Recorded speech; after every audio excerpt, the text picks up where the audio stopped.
بسم الله الرحمن الرحیم. السلام علیکم. زه یم عنایت الرحمن او تاسو ګورئ اپنا ډیجیټل. ګرانو کتونکو، د تانه چمکني په حدودو کې دا 2 کالو ماشومه چا اغوا کړې وه، پولیسو کامیاب کاروایی کړې ده. په 24 غنټو کې دننه ملزم ته رسایي شوې ده، ملزم یې گرفتار کړی دی، ماشوم یې هم بازیاب کا او هغه مور پلار ته حواله کا. دې حوالې سره د پولیس څه وینا ده چې ملزم ته رسایي څنګه وشوه، دغه ټول ریپورټ زموږ په اپنا ډیجیټل باندې وګورئ.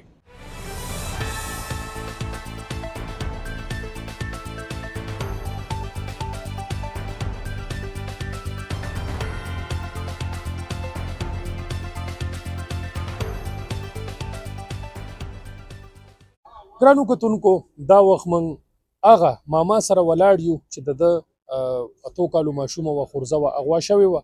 بیا پولیس پکې کاروایي وکړه، ملزم هم گرفتار کو، بازیاب یې کړه. دوی سره خبرې کوو. ستا نوم څه دی؟ محمد حسین. محمد حسین، دا څنګه چل شوی و یا تا ته اطلاع وشوه؟ ته کوم ځای کې وې؟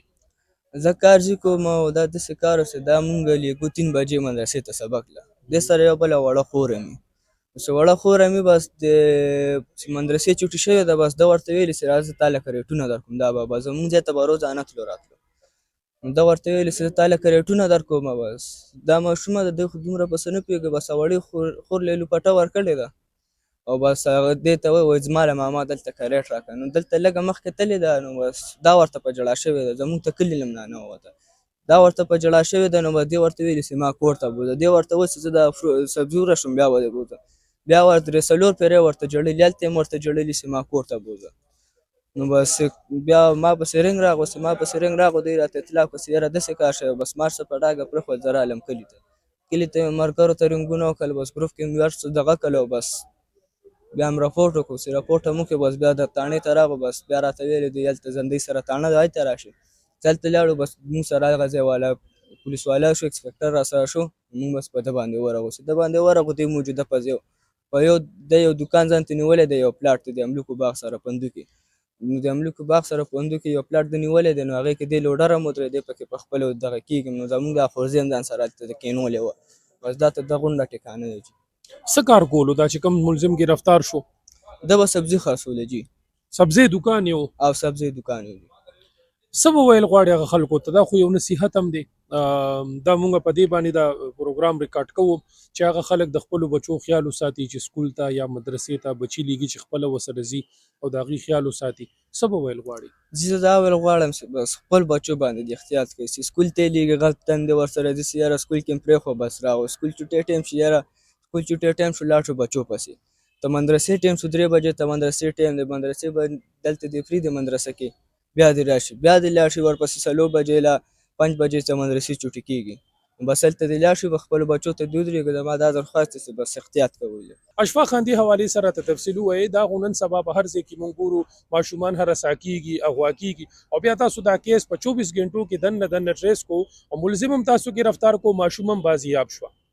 دا جګړه کې ماشومه وه، کوم چې دا ملزم و دا دی به سبزي خرڅول او راتله به د وړو سره به یې هغه کول. خو ده باندې بقول چې کوم اهل محله ده مخکې هم دا شکایت و د کوم بابا دی په دغه ورځ باندې دا ماشومه ځان سره بوتلی. بیا دوی شک وشي زموږ دا ماشومه دا چې کوم سبزي فروش دی زموږ شک دی چې هلته به پولیس بیا ریډ وکړه. واقعي هماغه رنګې وه، هغه ماشوم هغه سره وه، هغه نه مونږ ریکور کړه. خو ماشوم له داسې برین واشنګ کړو، ماشوم هغه ټایم کې هم اټیچمنټ ورسره زیات و او هغې داسې نګیټیو هغه باره کې نه وي. خو لیټر آن چې موږ بیا انویسټیګیشن وکړو نو غلط نیت سره دا ماشوم بوتلی وه. خو هغې کې ښه خبره دا وه چې پولیس فوري هغې کې ایکشن واخیسته او ماشومه ریکور شوه، نو هغې ته نوبت لا نه. نو دا خو نن سبا اشفاق خان که مونږ ګورو زمونږ هم د بچو سره همدا زیاتیات کېږي، لګیا دی هراسا کېږي جسماني او همدغه شانتې اغوا کېږي. نو دې حوالې سره به تاسو څه ویل غواړئ؟ دې لپاره سپیشل زموږ چې کوم اس اس پي صاحب راغلی هغې دپاره پولیس لوکل انفارمیشن هم کلیکټ کوي، څونه چې انټلیجنس ادارې دي هغې سره هم کوي. کم ماشوم کم دکان والا یا داسې فحش حرکات کوي یا هراس کولو کوشش کوي، نو هغې چې کوم ریکارډ دی هغه پولیس ډیټابیس هم مینټین کړی دی.